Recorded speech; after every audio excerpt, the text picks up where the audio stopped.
this is a period of major global change, as it is, then by no means are those changes confined to the United States or Europe or the battlefields of Ukraine or Gaza. While the global news discourse is dominated by the Trump administration's combative rhetoric and the policies that follow, huge developments are taking place elsewhere in the world. One such development is the momentous announcement this month of a peace deal being negotiated between the Turkish state and the PKK, the Kurdish armed group that has been fighting for a Kurdish state since the 1970s. For many watching the Middle East, this announcement was no less significant than, say, the decision by the IRA to move away from armed violence.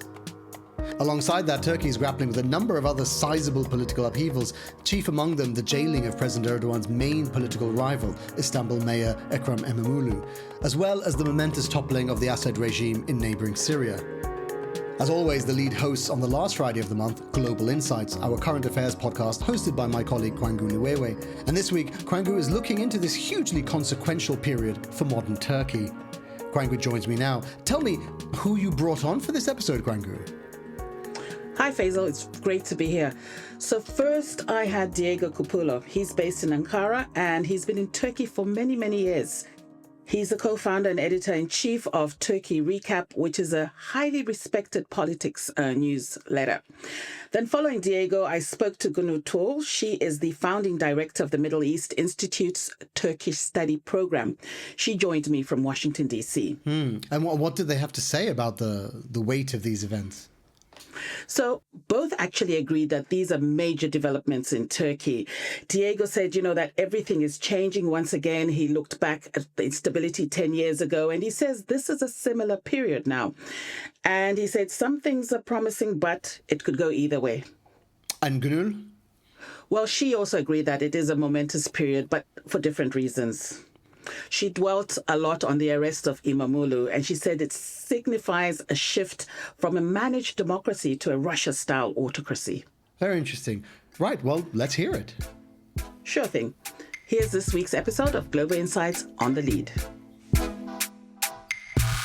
Diego, thank you so much for joining me on the podcast. Glad to be here. So now you've been reporting in Turkey for years. Can you just start by giving us a sense of the current political atmosphere in the country? What does the mood feel like on the ground right now? Well, it feels like everything is changing once again.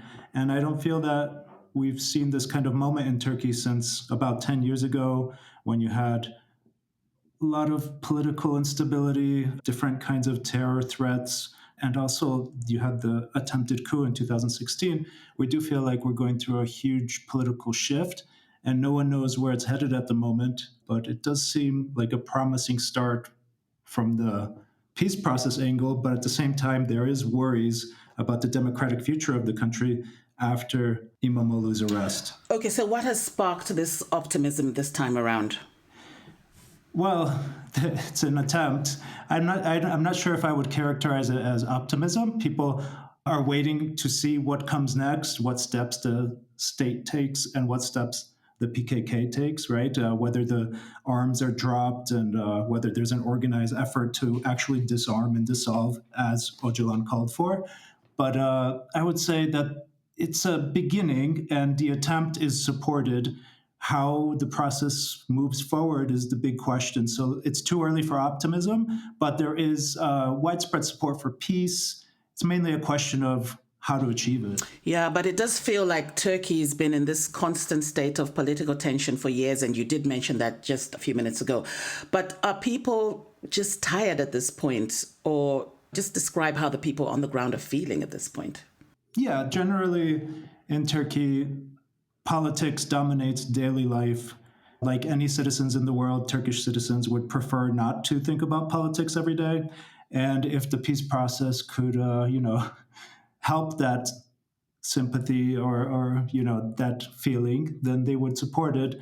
But generally, I would say that we're going through difficult economic times, which are the primary issue in most citizens' minds. There's a high cost of living. The value of the local currency has been declining for many, many years. So the fact that this peace process is going on now is a little bit risky because there are sensitive issues and anti-government feelings as a result of this economic downturn that we've been experiencing. So it's not a popular sentiment supporting the peace process, if you understand what I'm trying to say. There isn't a popular support for this process in the way that it's being executed. There are other issues which tend to be economic that seem to be primary problems in voters' minds. But what about the international press? How are they seeing this deal? I would say the PKK peace deal is getting less attention in international media than I would have expected. And I think that's mainly because of the international atmosphere. There's a war in Israel and Ukraine. There's been regime change in Syria. So actually, Turkish domestic politics are not on the priority for most international news editors.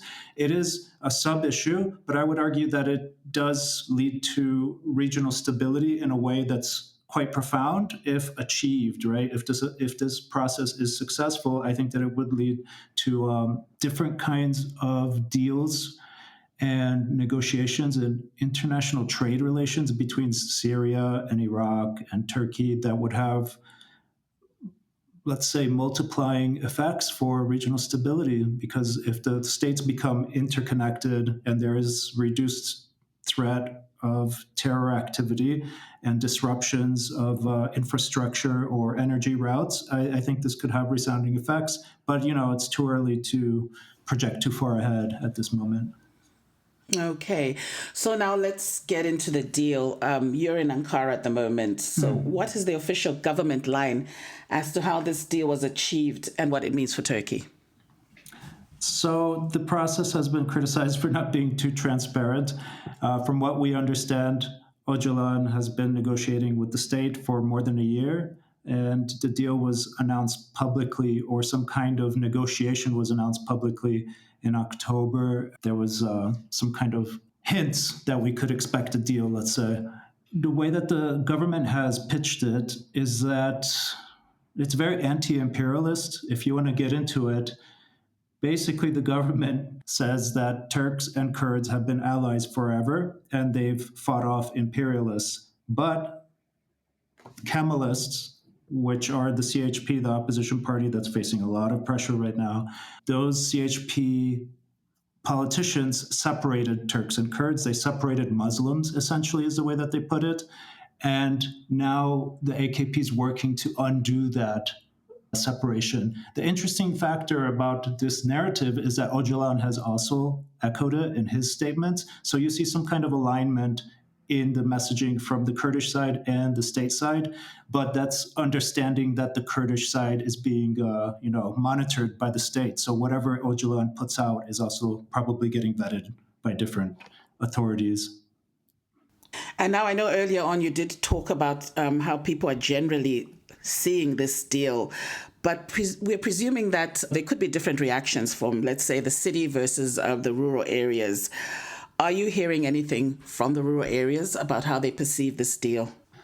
Well, there's Turkey's very polarized and diverse population, right? So you have nationalists, you have Islamists, you have secular Kemalists, and then you have Kurds. It really depends on who you talk to and how they're affected by this. Some people are not living in areas where you have military operations, and they're ideologically against or for peace, right? Just because of their own opinions that they had before. If people are directly affected by military operations in the southeast, you could imagine that they would prefer not to have them, right? And they would support some kind of peace process. The question is always, how is it going to be executed and what comes after? Because Turkey doesn't have a long history of democratic representation and human rights laws that are being enforced equally, let's say.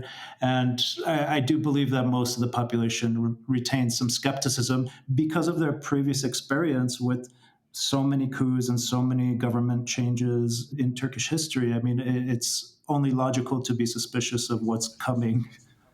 And what about amongst the Kurds themselves? Because I'm sure the PKK doesn't really have support from all the Turkish population.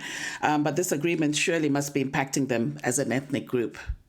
Yeah, among Kurds, there's many different groups, right? And there's some that support it because they want to have a normal life and have businesses and focus on their families, right? They don't want to get into politics every day, having these issues of military operations. So there are Kurds that support it. There's Kurds that never supported the PKK, and the ones that support Kurdish rights, right? This gives them an ability, a face-saving way to gain some concessions and maybe have some expanded rights on Kurdish language rights, which is like the core of this issue, right? If Kurdish language rights and cultural rights were there, we wouldn't be having this discussion. So, whichever side of the conflict you're on, I think the government's trying to give a few concessions to each group, including nationalist Turks that are completely against this, right? Because if you solve a terror issue and you create economic prosperity, there is a win-win here, but I do believe it's too early for most people to see it that way. So just picking up on that, would you say that this moment is really sparking new conversations among the Kurds about what the path forward would look like? I think most citizens are waiting to see what legal reforms are coming and how, let's say, how substantial those kinds of trust building initiatives are, because I think the core issue of this peace process is that there's a lack of trust on all sides, right? So right now we're in this kind of trust building process and there's little give and take on both sides. If something substantial can be established in this process, then I think people would feel more trust. But what does that mean? We were waiting to see it, because the core issue here is that Turkish laws are not being applied today. So if you make new laws and you're not going to apply them in the future, people don't have a lot of confidence in simple legal reforms. Whatever actions are going to be taken by either side need to be beyond pieces of paper that people don't read or enforce, right? So the opposition party says this all the time. Erdogan wants constitutional reform, but the opposition party, CHP, says you're not applying the current constitution, so why should we even enter these discussions? Now let's move on and look at one of the opposition's most high-profile figures, Ekrem İmamoğlu. He was arrested recently, and that move made international headlines. But what about inside Turkey? Did this actually land with the same kind of shock among the ordinary people there? Yeah, definitely. I mean, we knew that he was facing mounting judicial pressure, more investigations. He was going to court on a regular basis for different trials. But I would say few people would have guessed he was going to be arrested in mid-March when he was detained at his house, right? So it was a big shock. It did result in many people going out to protest. The issue is, as many people have been seeing now in Turkey, it's been 2 months, more than 2 months since then. And the question now is, how do you continue to keep attention on this politician in jail in a country where there are many politicians in jail and people just kind of forget, right, as time goes on? But he's often talked about as a potential challenger to Erdogan in the future. So what's the thinking behind going after him now, especially with the next presidential election not scheduled till 2028? Well, I think there's been a lot of economic impacts, negative economic impacts since his arrest. And if you wanted to absorb them and fix the economy, it would take a few years to do that anyway without his arrest. So a lot of this could be planning in advance to absorb the shock of the initial arrest and kind of normalize this anti-democratic wave that we're seeing in Turkey, because like I said, time passes and people continue to live their life, and we don't talk about Osman Kavala. He's barely in the news these days, but this is a Turkish philanthropist who's been in jail since 2017. And İmamoğlu is popular now, but if you keep him in jail for 2 or 3 years, maybe he'll be less in the discussion, even if he continues to put out statements. And there's a lot of effort by the CHP. And I say this because the AKP controls most of the media. A lot of the social media commentary is also pro-government, and when it's not, the government can complain and have those accounts closed that speak out against it. So what's the point of doing it at this stage? I think the peace process is linked to it. I mainly say that because the other politician that was arrested this year was Umit Ozda, who was a far-right nationalist, and he was speaking out against the peace process. And because it's such a fragile initiative by Erdogan, I think he really wanted to remove all kinds of opposition or alternative leaders that could comment on it from the public space. And this is his way of really just running the show, I would say, is taking people out of the arena. So when you look at these two big developments side by side, Imamoglu being sidelined and the PKK signing peace agreement, does it feel for you like it's the turning point, or is it just Erdogan, as you just said, him doing what he always does? I mean, I go to parliament on a regular basis and talk to different politicians and advisors. And one of them told me Erdogan's on a bicycle. He's been on this path for a long time, and the only way not to fall is to keep pedaling. So unfortunately, that metaphor sticks with me. It does seem like once you go down that path where you have to really control all the state functions and have this dominant narrative where you can't be challenged, it does seem hard to get off that track without some kind of new candidate, say Erdogan's successor in view. We don't know who would follow Erdogan at this point. So while he's the boss, I think that he just has to stay on track. And that's what we're seeing. It's just going faster than most people would have expected. Like you noted, it would be more logical to see this happen when the next elections were on the horizon. But he's just preemptively striking against all opponents and doing what he feels he needs to do to stay in power. And part of that is negotiating with Kurds. Diego, thank you so much for your insights. Hopefully that was helpful. Thank you for having me. That was Diego Cupolo in Ankara. Next up, I spoke to Günöl Tol, the founding director of the Middle East Institute's Turkish study program. She joined us from Washington, D.C. Günöl, thank you very much for joining us. Thanks for having me. So we spoke to Diego Cupolo, who's inside Turkey, and the message from him is these are big developments. He says Turkey is changing. Is that also how you see it?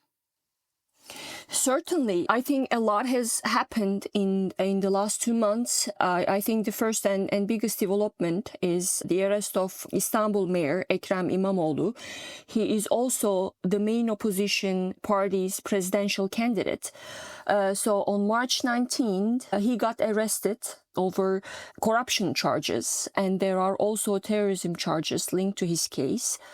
And he's been in jail since then, and there hasn't been an indictment in the more than 2 months in jail, and that is concerning. So why is that important? It's, I think, with this step, Erdogan has taken a huge step towards turning Turkey's competitive authoritarian regime into a Russia-style autocracy where the ballot box does not matter anymore, and the president handpicks his opponents. So that is, I think, the biggest development. And the second one is President Erdogan and his nationalist coalition has launched talks with the PKK. The PKK is a Kurdish militant organization that's been waging an insurgency against the Turkish state since the 1980s. And it should be welcome news, given it's an organization that has waged this war that killed over 40,000 people. But what Erdogan has in mind is concerning, because I don't think Erdogan is after a long-term peace deal. He's not after granting the Kurds their long-time democratic demands. I think what Erdogan has in mind is he wants to be able to run again in 2028. The current constitution does not allow him to do so. So by shaking hands with the PKK, he's hoping to secure the pro-Kurdish party's support in the parliament to draft a new constitution. So those are the two big developments in Turkey.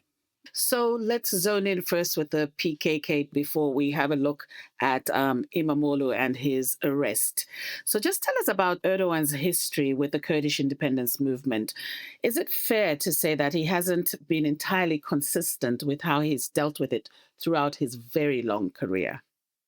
That's right. And one of the most promising moments in Erdogan's career regarding the Kurdish issue was in 2005, and that was shortly after his party came to power. He was the prime minister at the time, and he delivered this historic speech in the Kurdish town of Diyarbakir, which is considered the Kurdish capital.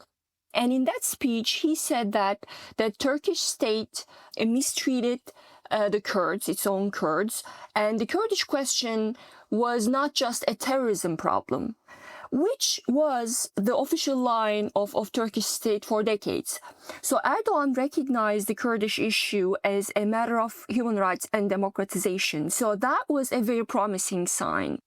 And later in 2009, Erdogan launched a peace process with the PKK. And according to the negotiations, the PKK members in northern Iraq, they would be able to come to Turkey and not arrested. And the Turkish government in return would grant Kurds cultural rights. So that was the agreement.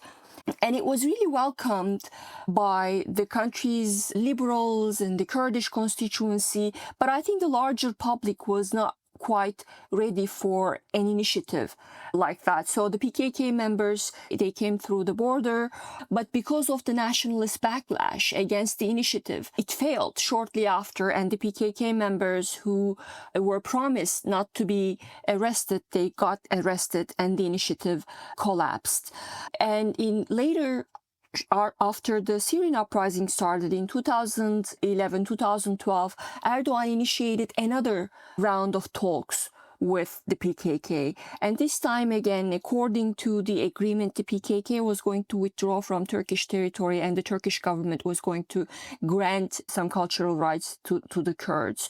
And it collapsed again in a few years. So there was a ceasefire in place for several years, but in 2015, it collapsed. So this was not the first Kurdish initiative launched by Erdogan. And the previous ones failed, but I think there's a common theme here, and that is whenever Erdogan launched these talks with the PKK, with the Kurds, the main goal has always been for Erdogan to consolidate his power. And in hindsight, I don't think he was ever interested in granting Kurds anything more than cosmetic cultural rights. So the Kurds, they have been demanding access to Kurdish education. They've also been demanding a redefinition of Turkish citizenship in the constitution along civic lines. And they've also pushed for some form of decentralization. So this is not autonomy, this is not federalism, but some form of decentralization. So Erdogan all along, I think, was only interested in a narrow scope of rights, but his ultimate goal has always been to consolidate more power. So that's what we're seeing today with today's initiative too. The goal is to make sure that Erdogan stays in power for life. So that's why I think the main problem has always been this lack of genuine effort to resolve the Kurdish problem peacefully and democratically. So you have mentioned something about the Kurds wanting decentralization. Can you just give us a brief description of the PKK's theater of operations and how that exists regionally, like which parts of Turkey they operate in and where they're based? Well, they're based in northern Iraq, in the Kandil Mountains. We're talking about a militia, a terrorist organization that has sister organizations elsewhere in the region and also in Europe. Their headquarters are in northern Iraq, but the Syrian Kurdish militia that is called the Syrian Democratic Forces is also closely linked to the PKK. And you also have an Iranian arm, PJAK, that has been fighting against the Iranian state. And in Turkey, the Kurdish majority region is in the southeast of the country, but the Kurds are scattered across the country. And in fact, the largest Kurdish city is Istanbul. Istanbul is a place where the highest number of Kurds reside in. And the PKK has been operating inside of Turkey across the country. So there is not just one city that they are concentrated in. They have launched attacks against Turkish targets anywhere in the country. Now, we know from Diego that this has made headlines at home in Turkey. That's the peace agreement. I mean, how could it not? But at the same time, do you think this peace overture is meant as much as a signal to international partners, let's say the US or the European Union, than to the domestic audiences? I think the primary driver of this whole initiative is, again, Erdogan wants to stay in power. And right now, constitutionally, he cannot run again in 2028. So he has two options. So number one option is if the parliament calls for early elections, he can run again. And the second option is drafting a new constitution that will allow him to run. But he doesn't have the parliamentary majority to do any of those things. So that's why I think the number one priority here is to make sure that Erdogan is able to run and stay in power for life. So that's the main driver. And Erdogan is hoping that with this peace initiative with the PKK, that he can secure the pro-Kurdish party's support in the parliament. The party is the third largest party in the Turkish parliament. They have 50 seats. So that would potentially grant Erdogan the majority that he needs. So I think that is the plan. But this is not to say that it doesn't have regional implications or motivations. I think that's the domestic driver is the key driver. But also, I think regionally, this is a great context for both from Turkey's point of view and also the PKK's point of view. So what's in it for the PKK? From the PKK's point of view, I think they see a region where their influence has been curbed. First, militarily, I think they've been defeated. Turkey has been attacking the PKK targets, particularly in northern Iraq, very effectively using drones. So the PKK has lost its military capability to fight back. And one of the key indications of that is that the PKK hasn't been able to stage a major attack inside Turkey. So the PKK looks at the region and understands that it's not going to be possible for the group to defeat Turkish military. So that's what they have in mind. And also on the diplomatic and political front, the PKK also has been marginalized. So from a political point of view, yes, this is a terrorist organization, but it enjoys significant support from a Kurdish constituency. In Turkey, especially the Kurdish majority region in the southeast, the PKK is considered a legitimate group by a large number of people. And yet, that support has been waning. In 2015, the PKK carried its fight from the mountains to city centers, and that really destroyed Kurdish cities and cost a lot of civilian lives. So that's one of the reasons why the Kurdish people are just tired of fighting, and they really want to see peace, and their support for the PKK has been waning. So that is the political reason why the PKK is part of these talks. And diplomatically, in Syria, Assad has been toppled, so there is a new Syria. And the Syrian Kurds linked to the PKK are trying to solve their problem through negotiations with Damascus. For many years, since the beginning of the uprising in Syria in 2011, they have enjoyed an autonomous region, and later that project has been boosted by the US military support to the Syrian Kurds. But we now live in a completely different regional context where Americans are planning to withdraw. Assad is gone. There's a new government in Syria who is willing to negotiate. So the Syrian Kurds, I think, feel that the military fight, the military struggle is not the best tool. And in Iraq too, after the October 7th attacks, thanks to Israeli military campaign against Iran and its proxies, now Iran is weakened. And that has implications for the PKK in Iraq, because Iranian presence in in Iraq, in northern Iraq, has really boosted the PKK's influence. So now that's almost gone, and that really puts the PKK in Iraq in a very difficult spot. So all these factors, I think, explain why the PKK thinks that it's best to negotiate with the Turkish state.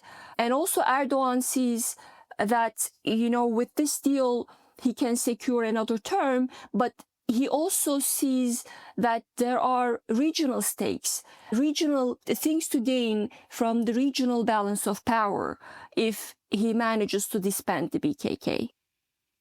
Now, the other issue that you brought up, apart from the peace deal, is the arrest of Ekrem İmamoğlu. So just like we did with Diego, I'm going to ask you about this piece of information and what you think the rationale is for softening towards the PKK, while at the same time, Erdogan is cracking down on secular opposition leaders like İmamoğlu. Well, again, the primary goal is to make sure Erdogan stays in power. Ekrem İmamoğlu is Erdogan's strongest opponent. İmamoğlu is someone, he's the mayor of Istanbul, but he has the capacity to appeal, to be a national figure first and foremost, and he is able to appeal to a larger constituency. So it's not just the secular elite, but he is someone with a conservative background. So he's not your typical main opposition CHP politician. He has all the right things and skills that makes him a very strong rival. Kurds can find him appealing, Turks, seculars, conservatives, liberals. So he is this figure who, very much like Erdogan, is able to connect with the voters at a very deeper level. And according to the public opinion polls, he is very popular. And if the elections were held today, he would beat Erdogan at the ballot box. So that is the number one reason why he's in jail today. So is it a strategy of divide and rule, pit one group against another? That's certainly part of the strategy. By jailing İmamoğlu, I think Erdogan is trying to do several things. First, obviously, he wants to remove him from the race in 2028. But I think Erdogan has a bigger agenda, and that is Turkish economy is in a really bad state. And despite all the steps taken by Erdogan's finance minister, the economy is still struggling. And that's one of the reasons why Erdogan is losing support among Turkish people. So Erdogan needs resources. And Istanbul is the country's largest city and its financial capital. And it offers huge financial resources. And Erdogan wants to capture them. So that's why I think he's now trying to frame İmamoğlu as the leader of a criminal organization, so that he wants to be able to remove İmamoğlu from the mayorship and secure the city's finances. So I think that is the bigger strategy that Erdogan is pursuing. And with the PKK deal, yes, again, his number one priority is to secure the Kurdish support in the parliament, but also by launching these talks with the PKK, he also wants to drive a deeper wedge between the pro-Kurdish party and the rest of the opposition. And I think he's done that successfully so far, because many people who backed previous Kurdish openings are now very skeptical, and they are criticizing the pro-Kurdish party for sitting with Erdogan at a time when Erdogan is criminalizing the legitimate opposition. Now, if we look at Erdogan's domestic policies and outside observers looking into Turkey and what's happening in there, what is your impression of what outside observers are saying about Erdogan's domestic policies? Well, I think the real test case was the international community's response to jailing İmamoğlu. And I'm afraid the response has been quite muted. Yes, there are European countries, European leaders who criticize Erdogan's decision here and there, but there's not been a strong critical voice. And you have the Trump administration who basically says that he doesn't care what leaders do to their own people. So I think this muted response from the international community has really emboldened Erdogan. And if you look at it from these countries' point of view, maybe it makes sense from their perspective, because for the European countries have long been critical of Turkey's democratic problems, democratic deficit, but they really change their perspective vis-a-vis Turkey in 2015-2016, and that was when Europe saw this dramatic increase in the number of refugees traveling to Europe. So European countries decided to reach a deal with Turkey that would keep the refugees inside Turkey. So since then on, European countries adopted this very pragmatic approach, which is devoid of a values-based approach. So they don't care about Turkey's democratic deficit the way they used to. And right now, there is another file that European countries care about, and that is the Ukraine-Russia war. So the European countries look at Erdogan and yes, they see an increasingly authoritarian leader, but on the other hand, they think that they cannot afford to alienate Erdogan at a time when European countries are rebuilding their defense against Russia. They feel that Washington, especially with the Trump administration, is not going to be there to support their fight against Russia. So they need countries like Turkey, and that's why they're more than happy to turn a blind eye to whatever Erdogan does to Turkish, the future of Turkish democracy. And from Washington's point of view, I think Trump's return has changed things dramatically. At a time when Trump is undermining the American democracy, obviously no one is under any illusion that he will care about what other autocrats do to their own people. And in a recent piece, you've argued that Trump is Erdogan on steroids. Do you think outside audiences are now able to contextualize Erdogan better, as they now have an obvious person to compare him with in the White House? I certainly hope so, because this country is now seeing firsthand what an autocrat or a wannabe autocrat can do to a country's institutions, and not just today, but the country's future. So this should raise alarm bells. And I think fight for democracy is a global one in this era, right? We cannot fight this fight alone, because whatever happens in one country is not just, you can't just contain it there. It spreads. It has major implications for other countries. For example, Trump's return to the White House, I think, really emboldened foreign autocrats like Erdogan to consolidate power more. So this suggests that fight for democracy and freedoms should be a global fight, and that means pro-democracy forces everywhere, from the United States to Hungary to Asia. They just have to unite and join forces to fight an effective war against autocracy. Picking up on that point, what about your friends on the ground in Turkey? You mentioned people from all walks of life are protesting on the streets. Are the people on the ground in Turkey optimistic that they can make a change? Well, it's great to see so many people are taking to the streets, and they're taking a huge risk, by the way, because since the last round of mass protests in 2013, Erdogan has taken so many steps to make sure that mass protests don't happen. And he has unleashed police violence on the protesters. So these protesters protesting on the streets are taking a huge personal risk, and yet they are there fighting for their future and fighting for the country's democracy. And that is a hopeful sign. But I think sustaining mass protests is very difficult. And that's one of the reasons why Erdogan decided to jail İmamoğlu 3 years from the elections, right? So Erdogan's calculation is that at some point, these people will just go home, and the main opposition, CHP, will lose its power to mobilize these people, and İmamoğlu will just be forgotten. So that's what Erdogan is banking on at the moment. And he's not too wrong on that, I think, because, again, maintaining mass protests is very difficult. But I think the main opposition party is doing an incredibly good job in terms of uniting all segments of society. So these protests are not just about one particular politician.